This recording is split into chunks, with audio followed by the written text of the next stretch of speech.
I'd like to introduce everyone to Mandisa Thomas. She's a native, originally of New York City, currently resides in Atlanta, Georgia. She is the vice president of the American Humanist Association, and she's the founder and president of Black Nonbelievers, which is the role that she is speaking to us at today. Um, Mandisa will tell you that she never was formally brought up in any religion, but was exposed to various belief systems as a child, and she enjoyed studying religion, at least on an informal basis. Um, She's has a lot of media exposure. She's been on CBS Sunday Morning. She's been on CNN, Jet Magazine. The Humanist magazine has featured her several times, and she's been on TV several times also. Besides the CBS Sunday Morning and CNN, I believe she's been on at least one of the FFRF broadcasts, and she's also been awarded several times. She's won the Unitarian Universal Humanist Association 2018 Person of the Year Award, the FFRF Freedom from Religion Foundation's Free Thought Heroine 2019, and the Secular Student Alliance's 2019 Backbone Award winner. She is currently the president of Black Nonbelievers. She works to encourage more African Americans to come out and stand along with the other people in the secular community, and to do so in the face of very strong religious overtones that tend to permeate various cultures. Before I also turn this over to Mandy for her talk, I'd like to ask everybody to make sure you're muted during the discussion, and if you have questions, type them into the chat box, and we will take it from there. Once she finishes, we'll go ahead and take questions at that point. So, Mandy, you want to take it? Thank you very much, Howard. Good evening, everyone. It is a pleasure to be speaking with you. I'm really excited for my presentation, and I hope it is enjoyable as well as informative, and that we can all take something away from this. And also, I'm hoping that we generate more support for the demographic of which I speak. Something that wasn't mentioned, may have been mentioned at maybe one of your previous meetings. March is Women's History Month. And the actual title of my presentation is called Women of Color Beyond Belief. Where do we go from here? And it is so appropriate, especially coming from off of Black History Month in February and going into Women's History Month. It was very, very, very apropos to have to talk about this, as well as the rising number of women of color who are involved in the secular movement and the work that we do, which I encourage everyone to support as much as possible. And in addition to, I think I also am wearing my AHA hat when I do speak as well, because as we talk about, uh, you know, increasing diversity, being more inclusive, and actually working on the needs for people of color in this movement, this is something that the organizations have addressed and have actually started working on. And it is absolutely important that we stand in solidarity on this and continue to work together and support each other. So at this time, I'm going to share my screen because I don't just like to talk, I like to give visuals. So I'm going to share really quick here my PowerPoint. And we are going to go in full screen right now. And here we go. So, women of color belief, we're women of color beyond belief. Where do we go from here? And so Howard almost kind of gave away 90% of my bio, but that's okay. I'm going to go through some points again. So about me, I am the founder and president of Black Nonbelievers, which got started in 2011 in the Atlanta, Georgia area. Was started locally as Black Nonbelievers of Atlanta as just a local group because there were other organizations, other Black focused secular organizations at the time. If you are old enough to remember, there was African Americans for Humanism, which was a program of the Center for Inquiry. There was also Black Atheists of America, which was based out in New York City. Black Skeptics Los Angeles, which is still an active organization, and a few others. Um, but we became officially a 501c3 national organization in 2014, and we have just grown since then. As Howard said, I am a New York City native. I am also a graduate of the High School of Music and Art and Performing Arts in New York City. I am a classically trained singer, for those of you who weren't aware. So I don't really advertise that often, but I do tend to bring it up because, and I also think it's important that as a community that we also support the creativity and talent of those of us who are involved and who either volunteer and who are members, because that is actually an important piece of that people miss when they leave their religious institutions. So I would like to I just like to mention that for those who don't already know. As Howard said as well, I was pretty much raised secular. I was raised in a very, very aware and Black conscious household. There was a huge focus on education, huge focus on Black history and culture, and awareness of institutional racism and injustice committed against marginalized communities as well as other peoples in the United States. So that was really, really, that was a really, really heavy, heavy time uh, in my childhood, and I actually am appreciative of all of the education and information that I received as a child. It actually helped with better understanding the aspect of religion, particularly within the Black community. And it really, really helped bring me back to my atheism and humanism as an adult. Uh, for those of you, what wasn't mentioned in my bio was that I transitioned to full-time activism in 2018. At the time that BN was formed, I was working as an event services manager at the conference center at the Centers for Disease Control's headquarters campus in Atlanta, right next to Emory University. So I have a full-time job. I am married with 3 children, and I dedicated a lot of my time to the secular movement and as well as growing this organization. And so at that point, it became very clear that this was where my focus belonged. And so I quit my job. Luckily, the circumstances allowed me to resign from my full-time job and take on organizing for running the organization full time. It is still a volunteer position, by the way. And so if you see in the bottom, in the right-hand corner, or wherever you're looking, underneath my picture, there is a link to my Patreon. You can subscribe for as little as $1 per month to help support my activism. It does help. I tend to blog and write about different things. I don't spill all of my guts, but I tend to provide an insight into my life and my thoughts and some things that I do. And patrons often receive information before the general public. So it might be good for you if you're interested to help support my activism further to become a patron. I also, in addition to serving as now the vice president of the American Humanist Association, I also currently serve on the board for American Atheists. I previously served on the boards for the Secular Coalition for America and Foundation Beyond Belief, as well as the 2016 Reason Rally Coalition. So yes, I have gotten around a bit in this movement. As Howard said, I was a recipient of the Backbone Award with the Secular Student Alliance in 2019, as well as FFRF's Free Thought Heroine Award that same year, the UU Humanist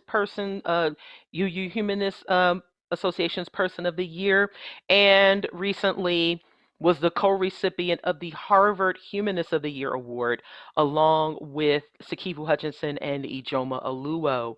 Uh, if you missed that presentation that took place on September 17th, if I'm not mistaken, last year, it was a part of the Speaking of Humanism series with the American Humanist Association. And I'm very, very proud to have received this award along with those very two powerful women. I always say that I did not get involved for the recognition and the acknowledgement, but I am happy when it comes. You know, it does feel good, but that isn't the reason why I got involved. It really is because I wanted to lend my skills and wanted to show people how my atheism and humanism transformed me and how it affects my community to the point where it was important that more of us speak up and speak out and build and foster better communities. So that was a very, very important piece to why I got more involved.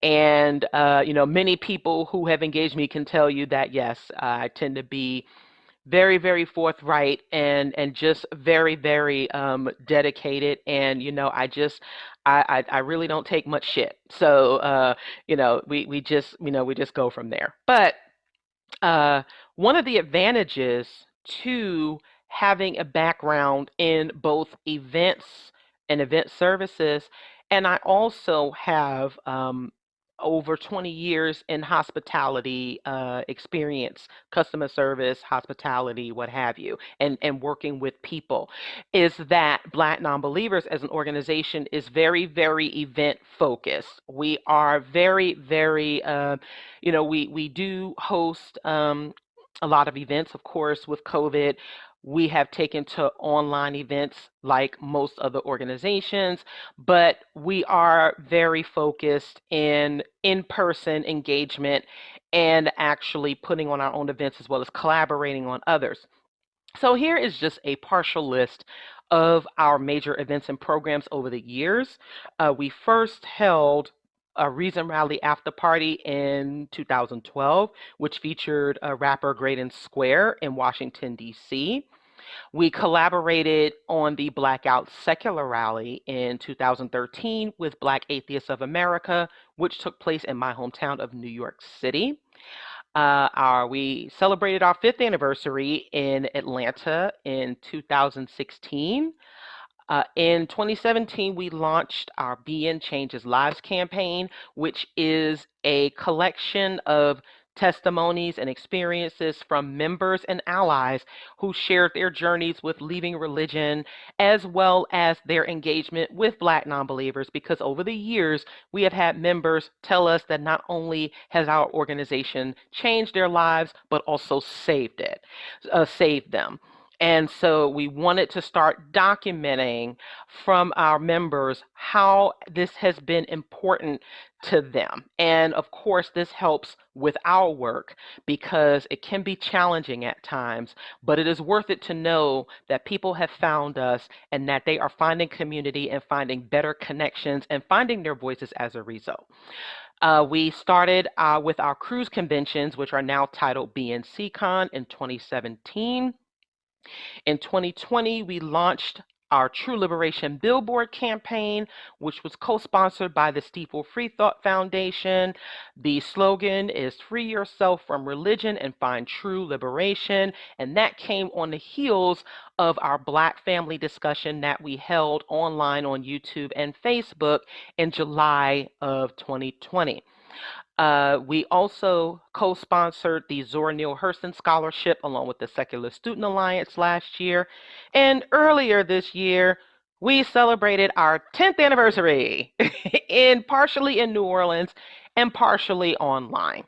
So we had the opportunity to feature more of our more Black atheists, content creators, activists, and as well as allies in this movement, people who we have developed good relationships with. And I am pleased to inform everyone pleased to inform you all that everyone who attended the in-person event, there was not one case of COVID because we followed all safety and social distancing guidelines. And some of the speakers and attendees had already gotten their vaccines. Some of them were first responders, and they were able to get vaccinated. So it was very successful in a number of ways. One, because we were able to have the event both in person and we had a virtual audience, but also that we made sure everyone complied with the rules of evidence and the rules of safety and the protocols and the social distancing protocols, so that everyone remained safe and still had a good time.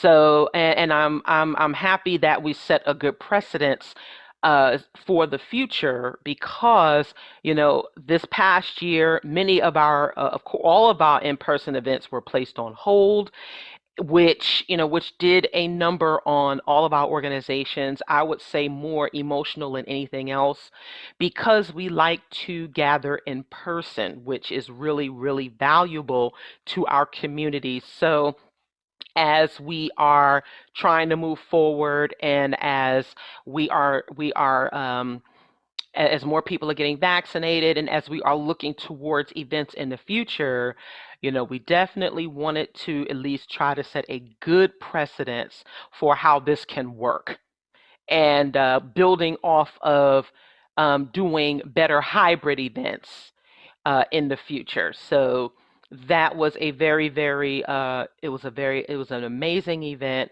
I think all of the presentations were enjoyed. The camaraderie and the fellowship was enjoyed as well.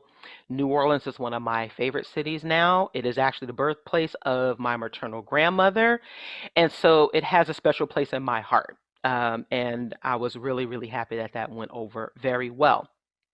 And speaking of in-person events, uh, I'm going to talk a bit now about the Women of Color Beyond Belief Conference, which was an all, with the exception of some of the speakers, was an in-person event that took place from October 4th through the 6th in 2019 in Chicago, in Chicagoland.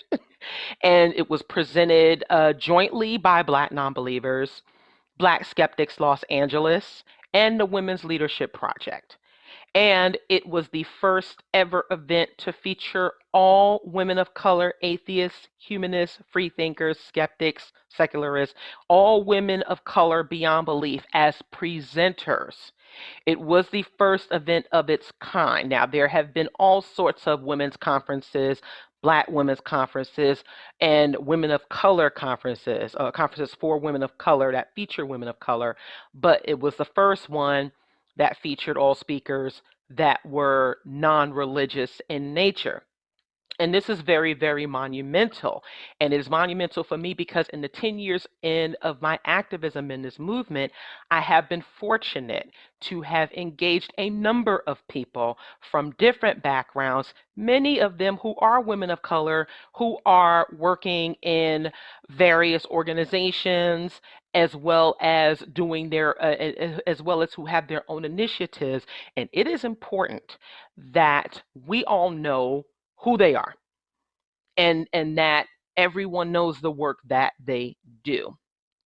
So the impetus and the foundation for the conference did come from the Humanist magazine feature of the 5 Fierce Humanists. And if all of you, I think most of you might be subscribers to the Humanist magazine, I'm sure being a chapter of the American Humanist Association, which means that you may have received the July-August 2018 issue, which featured the 5 Fierce Humanists, which included myself, Sikivu Hutchinson, Bridget Crutchfield, Candace Gorham, and Liz Ross. Now, Sikivu and myself and Bridget, do have a working relationship.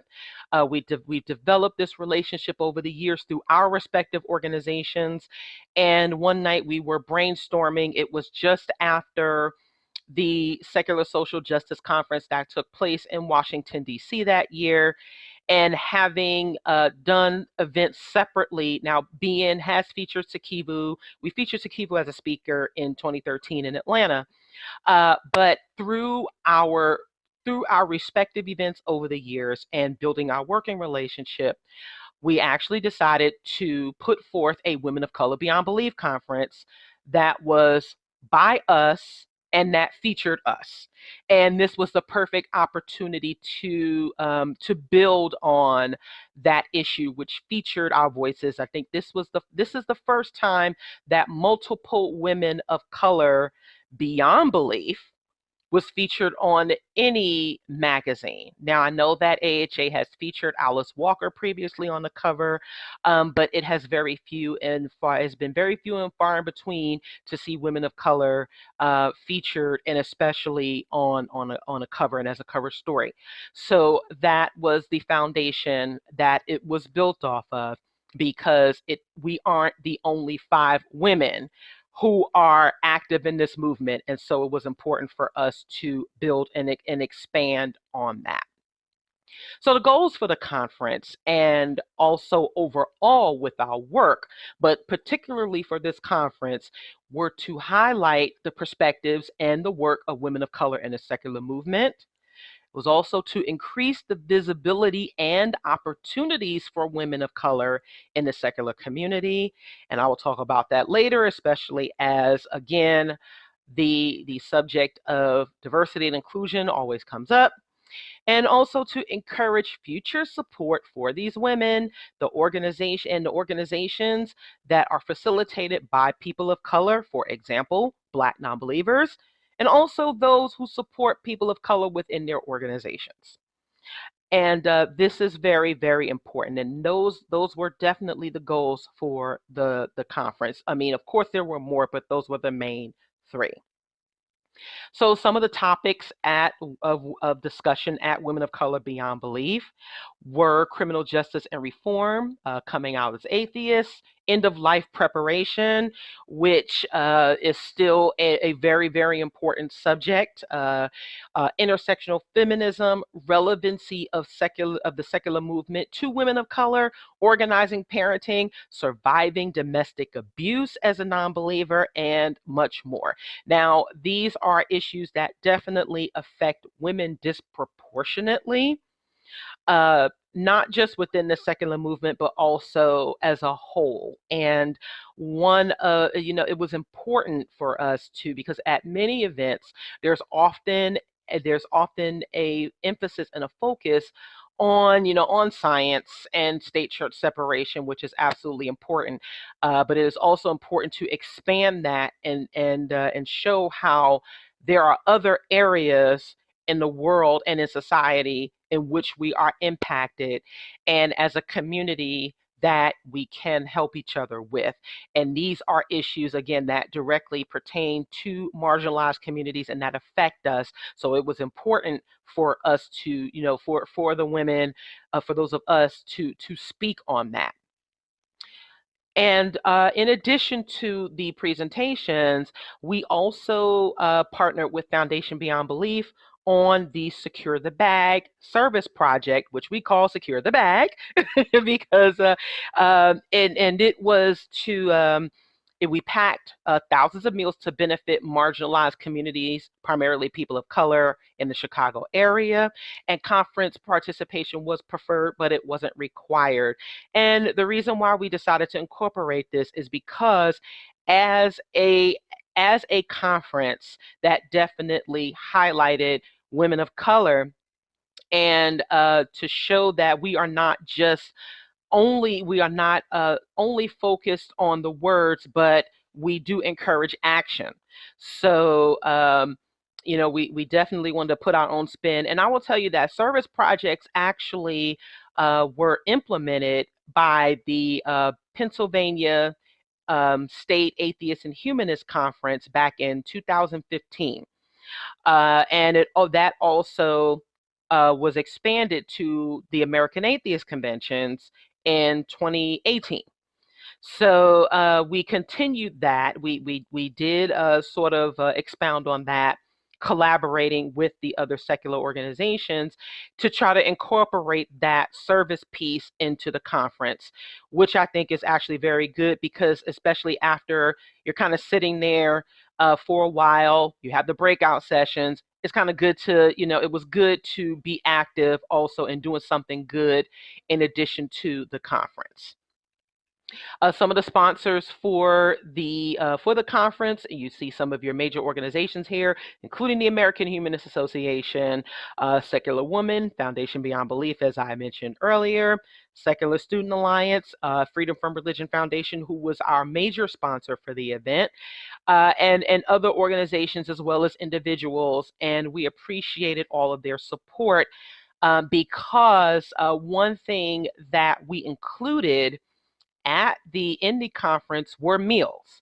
Now, for most of your events, most of your conferences, meals are separate, with the exception of, a evening reception and also maybe a Friday or Saturday night dinner, which is usually a separately ticketed event.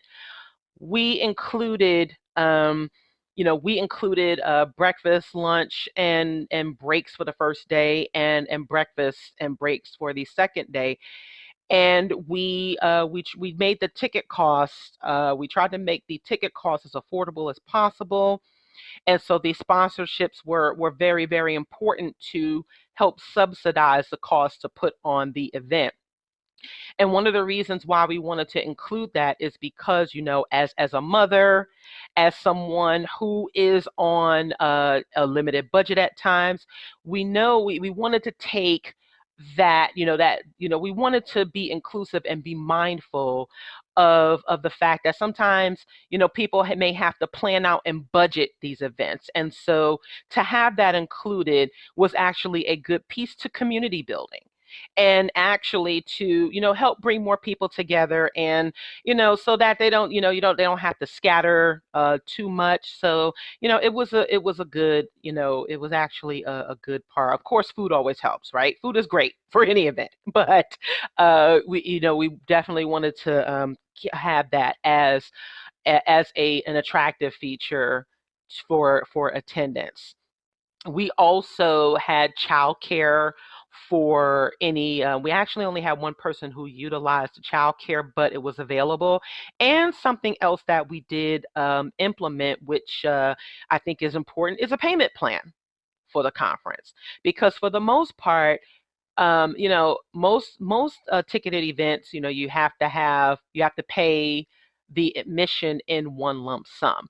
However, taking into consideration those who might be on limited budgets and who might have to plan this out, we offered a payment plan option for the conference, so that people who wanted to pay the full price but they didn't have it right away, they could pay on it if they wished.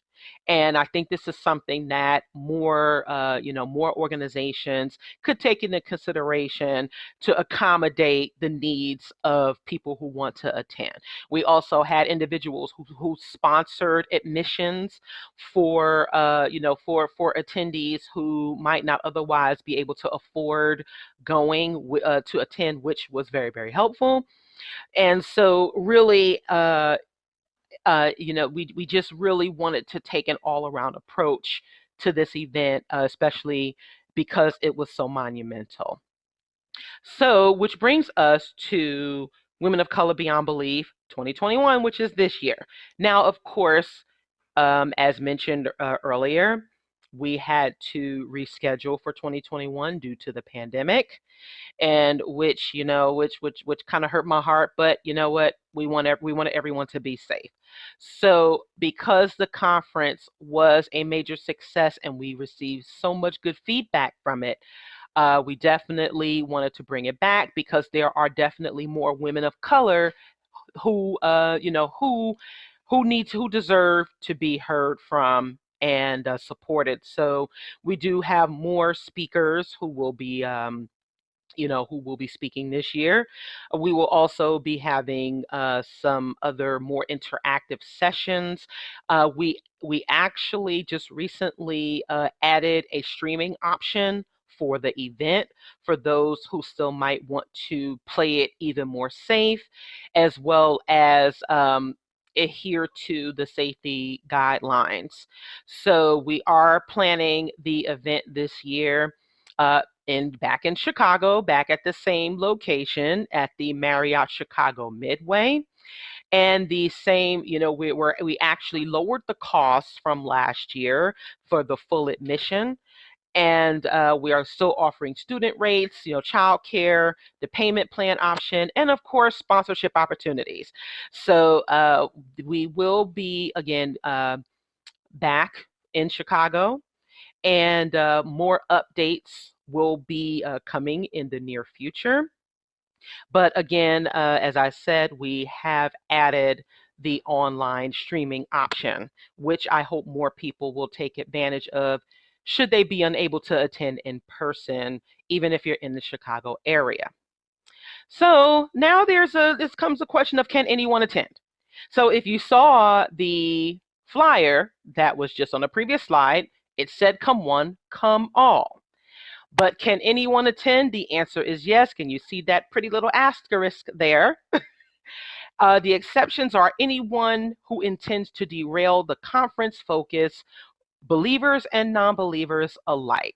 Unfortunately, what a lot of women of color tend to encounter at events, whether they're speakers or just regular attendees, are non-Black folks who want to accost them in a number of ways, either to speak on, or either to speak on issues that may not necessarily be of interest to them, or if we speak to an issue, especially that addresses racism and injustice, we've often been accosted by non-Black folks who tend to become defensive at times, even when our approach is very pragmatic and objective.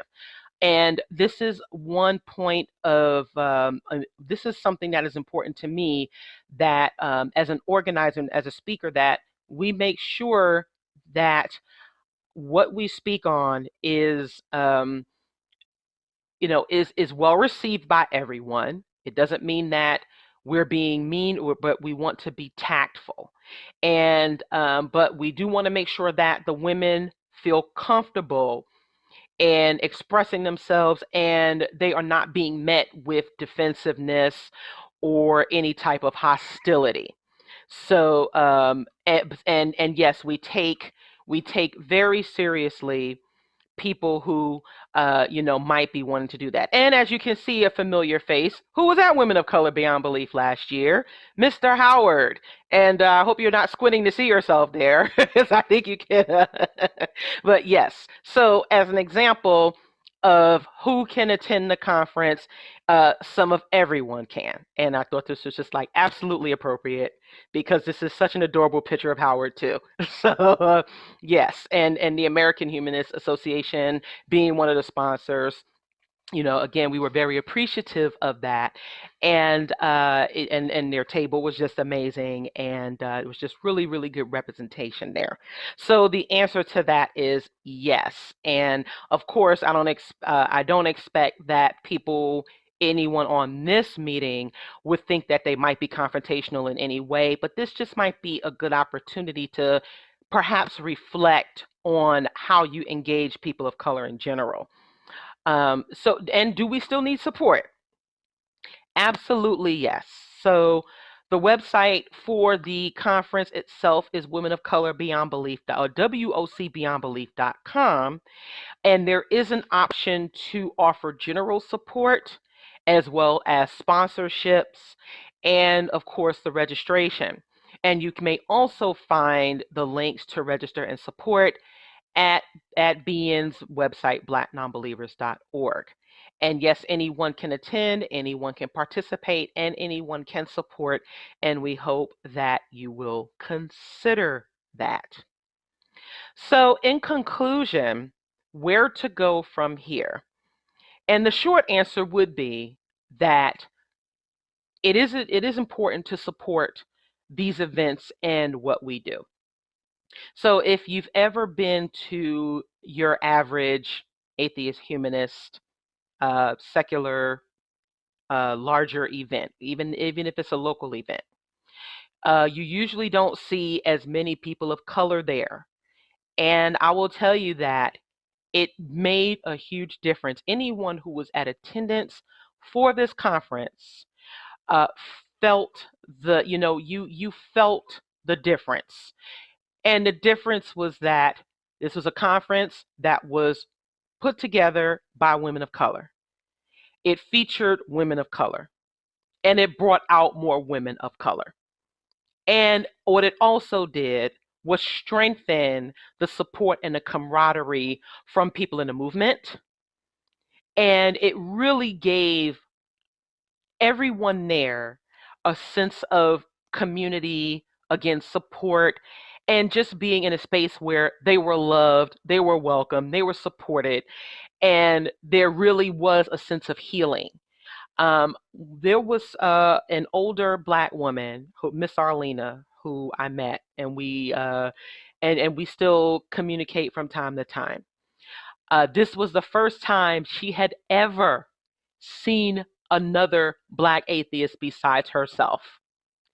And this is important to understand that as our numbers grow, as our organizations grow, as more people come out of religion, there are going to be more people of color and especially more Black folks who are leaving.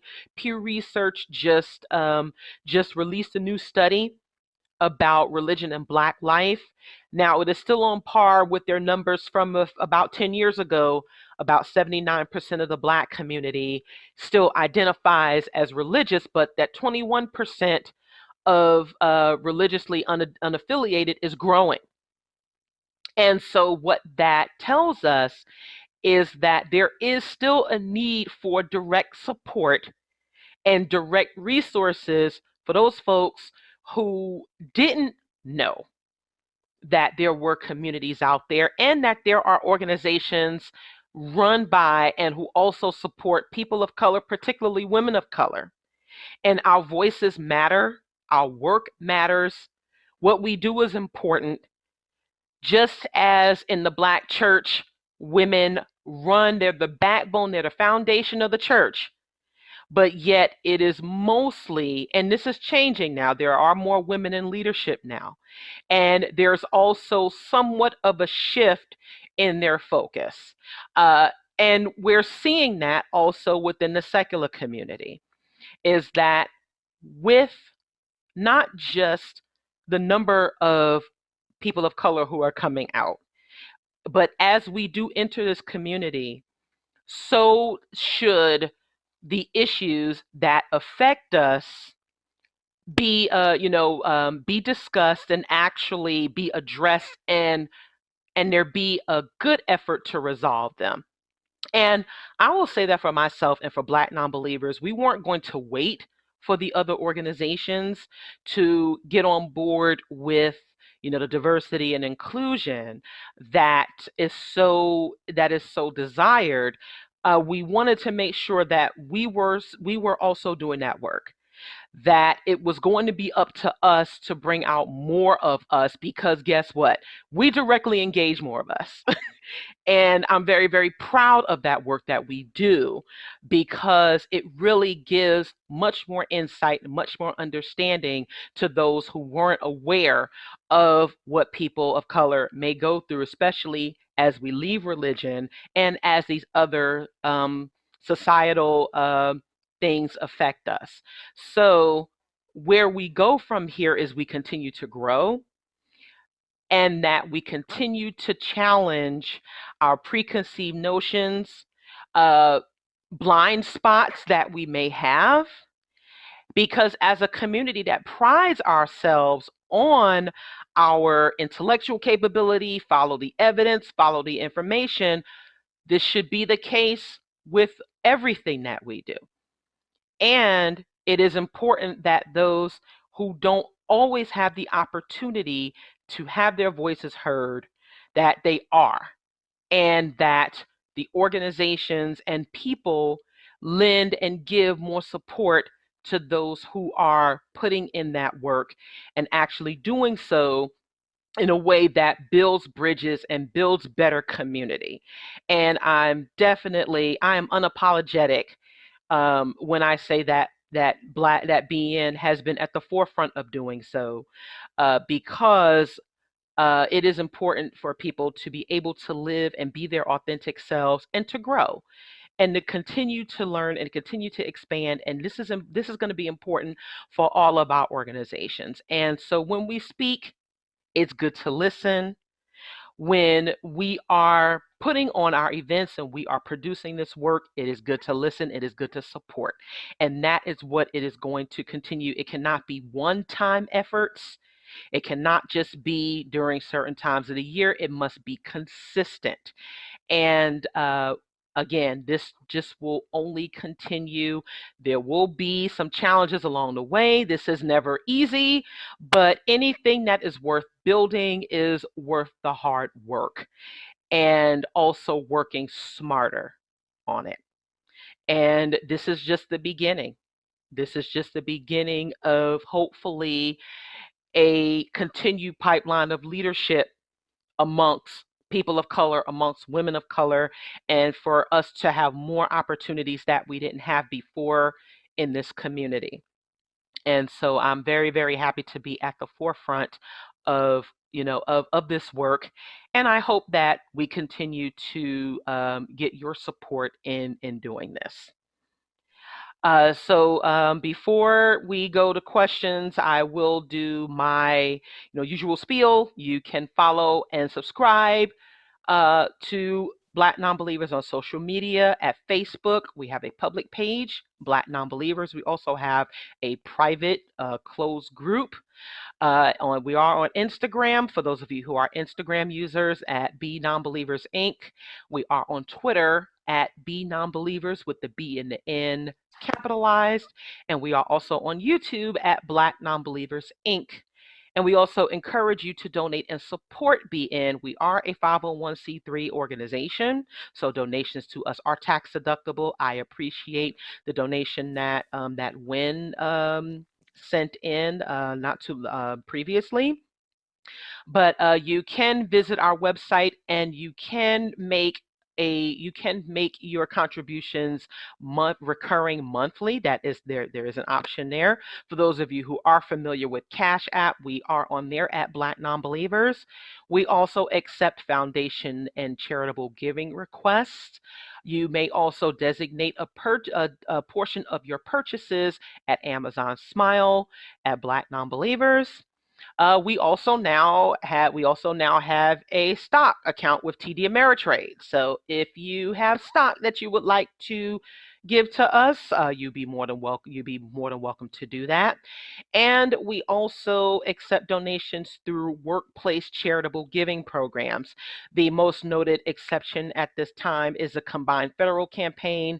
We are working to get on their radar and become a member of the CFC, but there are other companies that have a charitable giving program for employees, and all you need is our tax ID number, which is on the donate page on our website.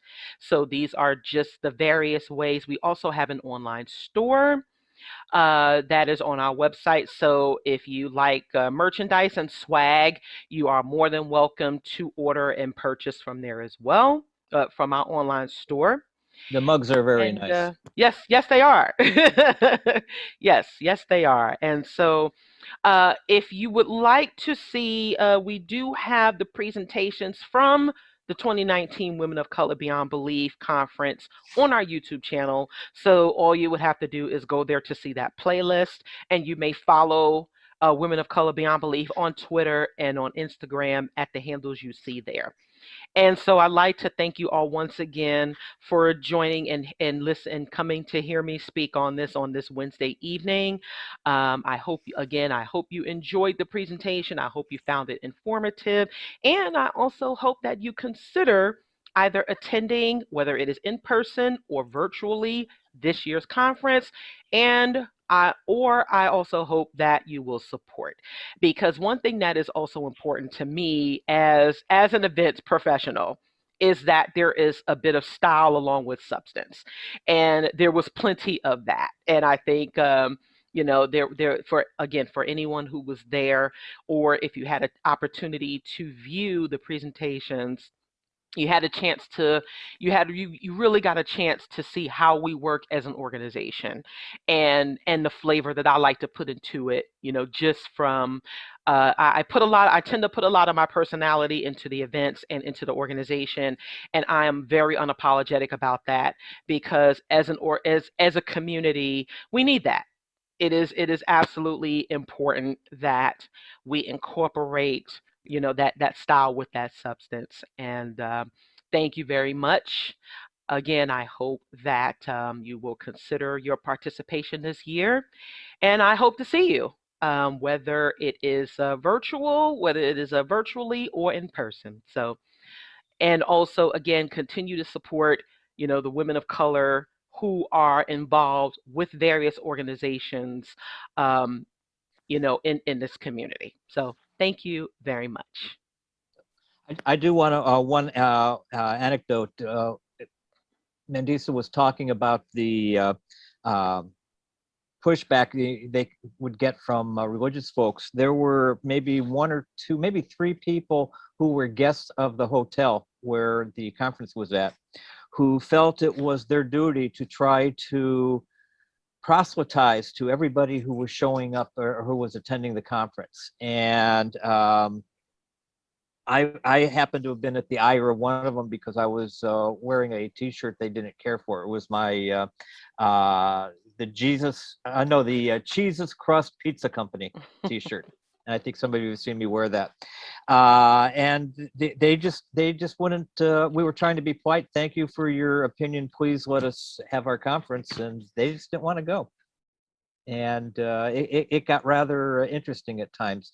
I also will say that the topics, and there's a question on this, but the topics were very interesting. The people who attended were amazingly friendly, and especially since everybody was there for a purpose. And since it is in our backyard, if anybody can attend this year, I would very much suggest it. I'll be doing an info table again for the AHA, so I'll be there also. So are you ready for a few questions? Yes, before I do, I'd like to say that AHA is already on board as a sponsor. They had already pledged their sponsorship from last year, which transfers over to this year. So we already have their sponsorship. So So I would already like have to a thank you table. once again. Yep, yes, you do. Good. Okay, because I asked Roy about that and I never got a response back. So, first of all, the one question is, what is the conference location? It's at the Marriott that is just to the south of Midway Airport. So it's not that far away. So the first question we have is from Jim. He's going, have you faced discrimination in the Black community for your secular views? Um, at times I've gotten some very nasty looks. There was in 2015, there was a woman who actually jumped in my face at the Atheist Alliance of America's conference in Atlanta. There was also a Women of Color in Ministries event that was taking place at the same time in the same venue, and there were other events as well. And so this woman told me that she could not believe that I had the nerve to identify as an atheist, as a Black woman. She said I had a slave mentality. Yeah, there have been some points of contention over the years, but I am very, very happy to say that we have made some really strong connections with the Smithsonian's National Museum for African American Culture. We have participated in a few of their programs which discuss religion within the Black community.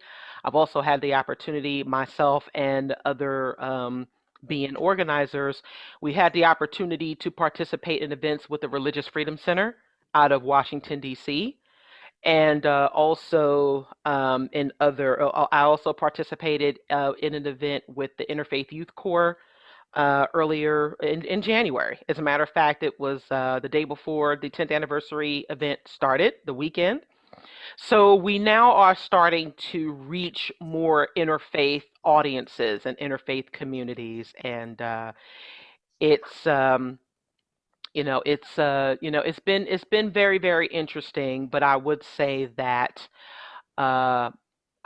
that reactions have been mixed. But what we try to focus on are the people who need community and need support, and that has been what we've experienced more encountered more than anything else. Oh, thanks for that answer, Mandisa. Everything that you're doing, it's fantastic. I can't wait to come to your conference now. Yes. I live very close to where that is. Jim, please, if I might interrupt, we're doing questions. I'm going to put you back on mute, please. Okay. Okay, thank But you. I'm glad. Thank you, Jim. I'm glad you said that. Okay.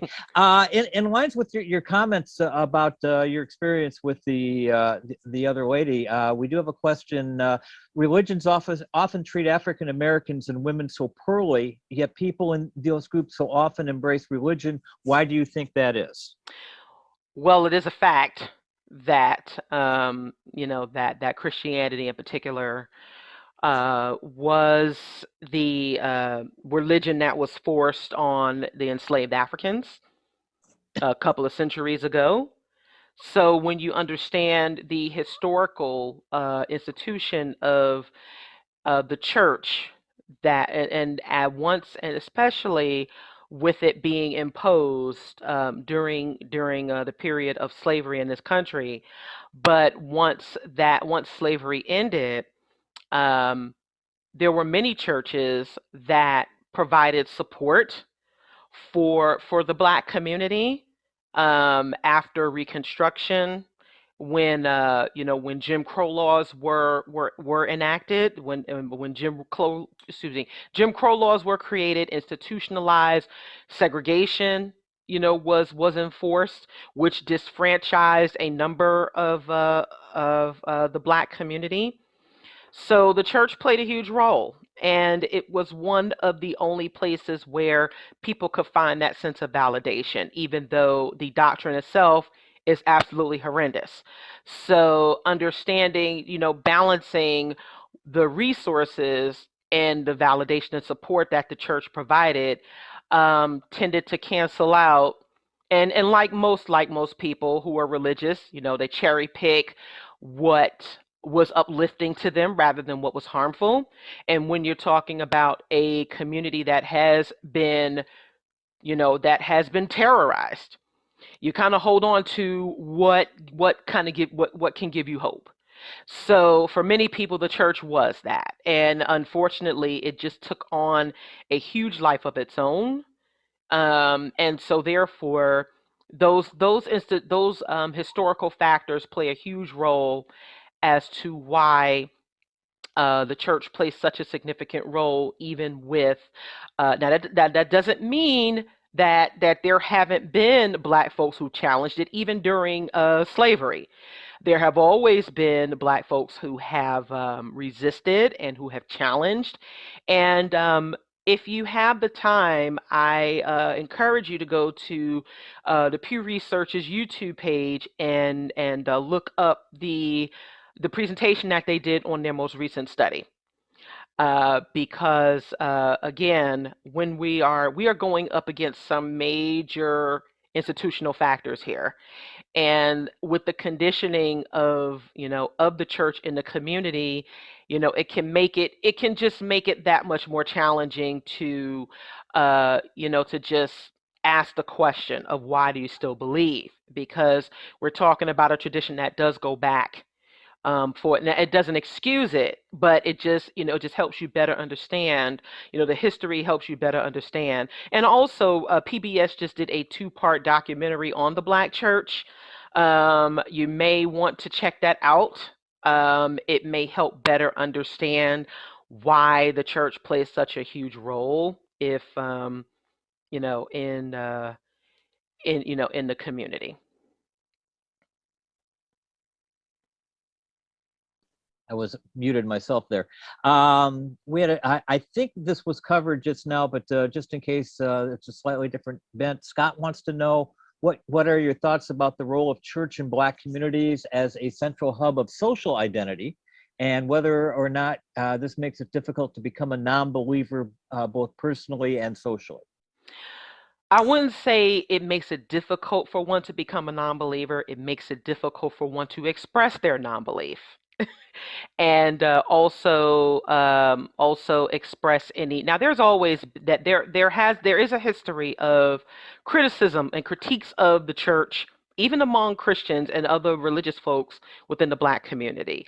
It makes it harder though, yes, because of there is what I've seen from the religious communities is that there is a sense of conformity.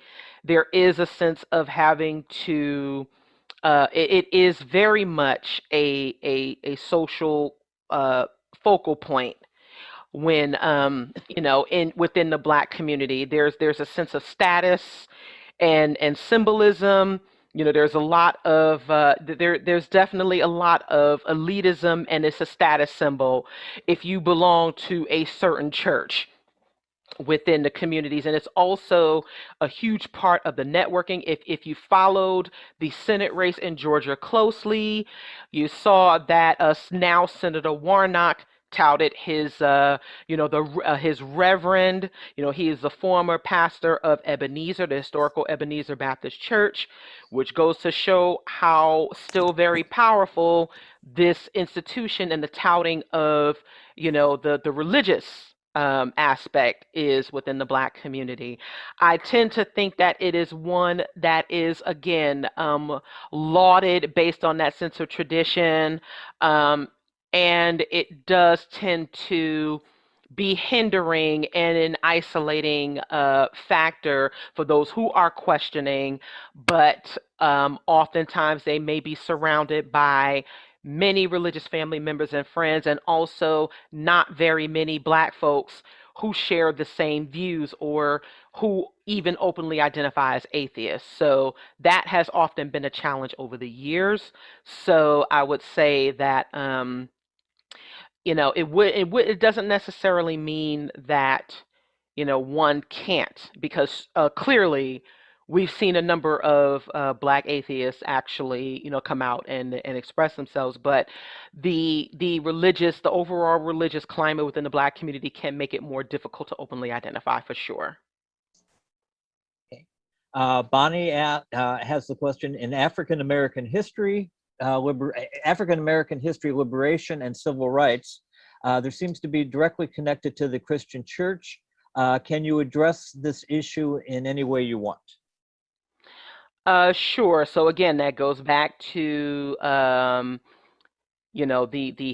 strong role that the church plays within Black communities, and also trying to get the churches involved and getting their parishioners involved with with human rights causes and racial justice causes. Um, I would also say, I'm sorry, can you repeat that? Oh, the history of it. So yes, being that the churches, for the most part, were the best strategic places for the civil rights movement, and it was one of the better ways to get more people involved. Even though I would say that there were many churches that were reluctant to get involved, and this is something that needs to be corrected. The narrative needs to be corrected, because the Black church now will tell you that they were at the forefront of the civil rights movement, and and that they tend to hijack that legacy. And actually, there were many churches and many religious leaders within the Black community that were reluctant to get involved with the civil rights movement, partially because it was very dangerous. You never knew that if you got involved, whether the Klan would come and terrorize and kill you. So that was a very, very important, that's a very, very important thing to note. But yes, it speaks to the majority of the community, and how those churches and the leaders could reach the folks to get involved. Now, of course, we everyone here should know that religious leaders weren't the only ones involved with the civil rights movement. In fact, um, W.E.B. Du Bois, who was one of the co-founders of the NAACP, was a freethinker. We also have a Philip Randolph, who was the founder of the Brotherhood of Sleeping Car Porters, who was one of the key organizers for the March on Washington. He was the 1970 Humanist of the Year. And also to highlight some women, um, again, there were quite a few Black women historically who were humanists, Zora Neale Hurston, Lorraine Hansberry, and others. And I definitely would like to keep this as a focus, to highlight those women of color who were involved. But uh, again, we're still dealing with, again, a very heavily religious community, and churches were the most strategic way of getting more people involved. Okay. What are some of the topics discussed at the conference? Oh, you mean the upcoming? Or what were some, I guess, you could go into some of the topics that we had at the last conference. Well, I mean, I hope people have paid attention to the to the slide there. As I said before, we talked about the relevancy of women of color in the secular movement, coming out as atheists, racial justice, criminal justice and reform, parenting. Um, but some of the topics that we will hope to revisiting this year is, again, we're going to try to have some mindfulness meditation sessions. We're going to be talking more about handling grief as non-believers and as women, as people of color, and just in general. We're also going to be focusing on more people who are more women of color who are artists, and their art and what it focuses on. Definitely more feminism. Um, and also those who have gotten involved in the political and community organizing, those who got more involved with the elections, especially last year, especially now that we now have our first vice president, a woman of color, who is a believer, but also there also stresses the importance of science and science education. So we will be hearing from a political strategist as well. So, and also how to get more involved in your communities, and as non-believers, as women of color beyond belief, as people of color, and also as secularists. So, there will be a lot of more probably how to's, definitely more experiences and moving forward.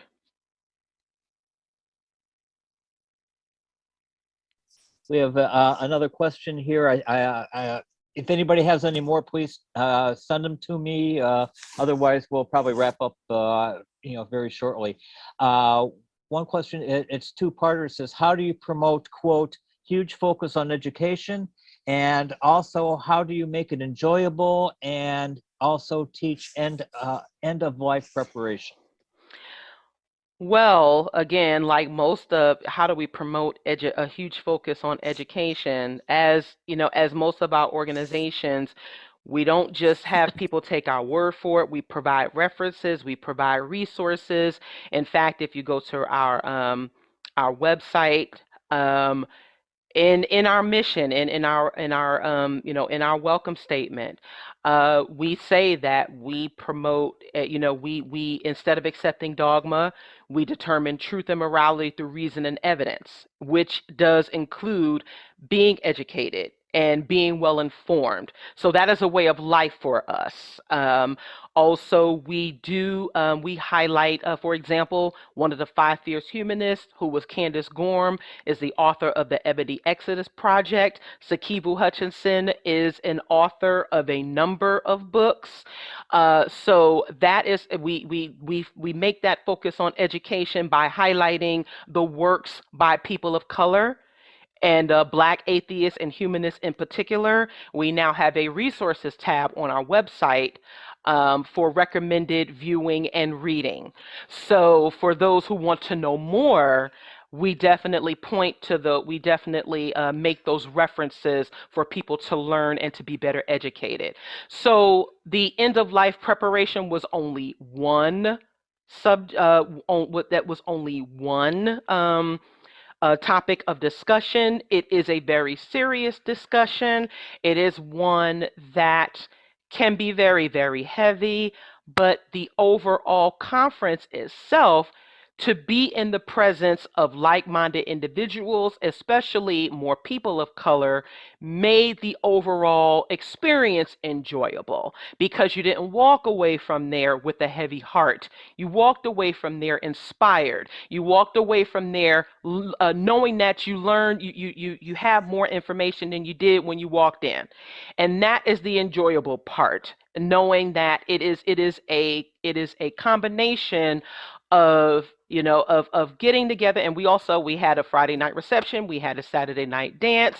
There was a good opportunity for people to engage and talk to each other, and that is what made it enjoyable, in addition to the information that was received there. So we can have, our events can be enjoyable as well as, again, informative and educational, and that's definitely a focus of ours.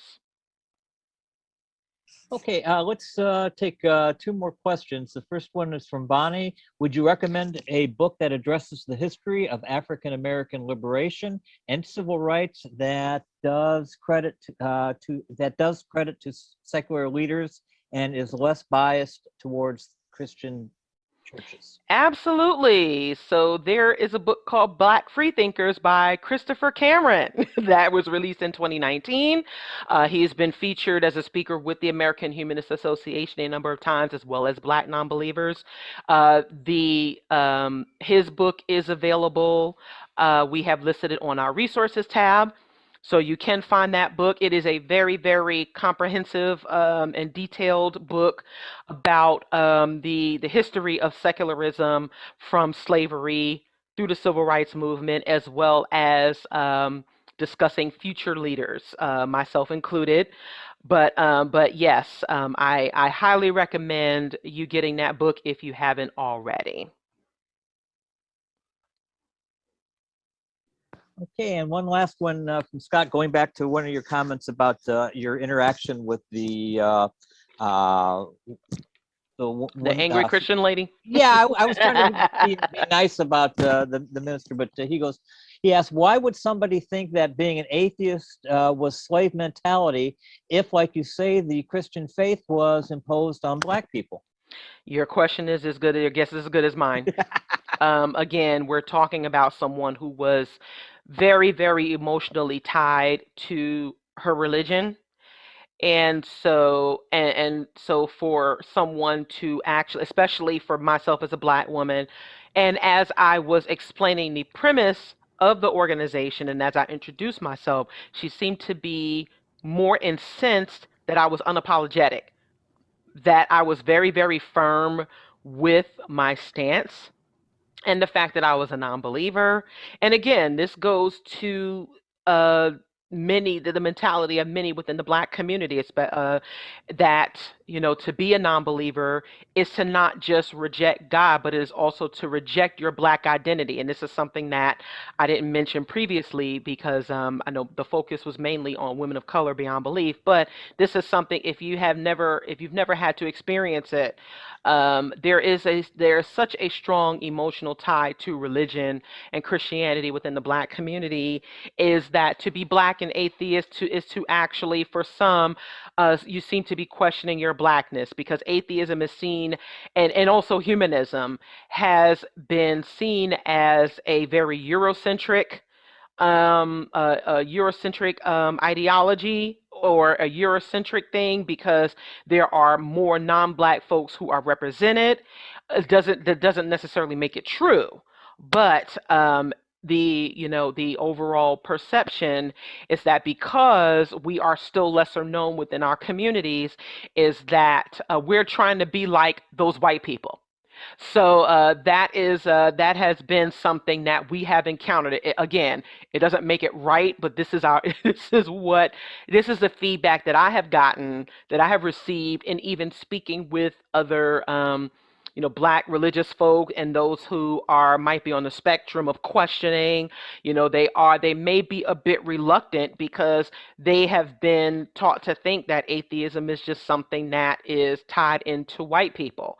And if you know anything about the history of race relations and racial tensions in this country, there is a mistrust of many white people, not as because of those historical factors. Again, it doesn't make it right, but understanding those historical factors needs to, it does make a huge difference. So I think that is a very important piece to it.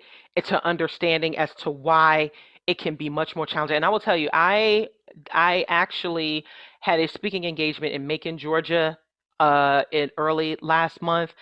When I tell you that there was an irony, I visited the Harriet Tubman Museum there. It was their African American museum there.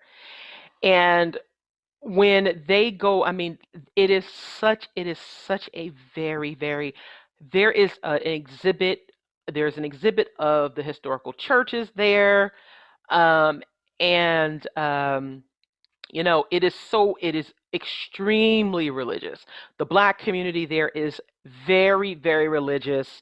In particular, it's a major city in Georgia, but it's still a small city. And I will tell you that there was an interesting exhibit when I went through the museum. And I went through the exhibit, the display on the famous churches. Ironically, there was a ball and chain that was on display there, right in the middle of the historic churches. Now, anyone else might just walk past that and not see a significance. But when I looked at that, I said, "Wow, this is so ironic that this was placed right here." Um, in the middle of this display of historic churches, where there's a ball and chain. There's a ball and chain right there. So, just looking at that, I'm like, wow, the irony of that would be lost on so many people. But I will tell you that it is a very, very, is a very, very, but even in Chicago, where there's a historically, there's a lot of historic black churches there as well. And there's a history of, even within the UU congregations of, I think there was one of the first black UU ministers was in Chicago. So there's a lot of history there that is touted, that people hold on to, which again just makes it very, very challenging. And we still have a long road ahead of us, but we're definitely doing the best we can, in reshaping the narrative, redefining it, and also as we're making history at this point. Wow. Thank you so much. It's been really, really informative. And I got to say, I am so impressed about your, personally, about your passion for humanism and secularism, and certainly trying to bring Black people into the realm of what we probably all agree is the realm of reason and compassion that encompasses humanism. So thank you so much. I really appreciate the work you're doing, the work you will continue to do in the future, and I encourage everybody in our chapter to sign up for the conference. And whether you're going to be attending virtually or in person, We're all in this fight together. So thank you so much, Mandisa. Thank you. Howard, did you have any final thoughts? No, not particularly. I think she covered what the conference did, amazingly well. It was just a pleasure to be able to be there and talk to people and sign up a few people for membership for the AHA. Yeah, excellent. Well, thank you so much. Again, I'm so impressed at all you do. Thank you so much for having me once again. And someone asked if we had a newsletter. If you subscribe on our website, you can receive email updates. We send out a newsletter once a month through our email distribution. And again, we if you follow us on social media, you can catch updates there as well. So definitely, we hope that if you go to our website, you can certainly subscribe. The more people subscribe to us, the better. So you can stay updated. All right. Well, thanks again. Thanks to all of you who joined, and we will see you again soon, we hope. All right. Fantastic, Mandisa. Really was really good tonight. Thank you. I'm glad you enjoyed it.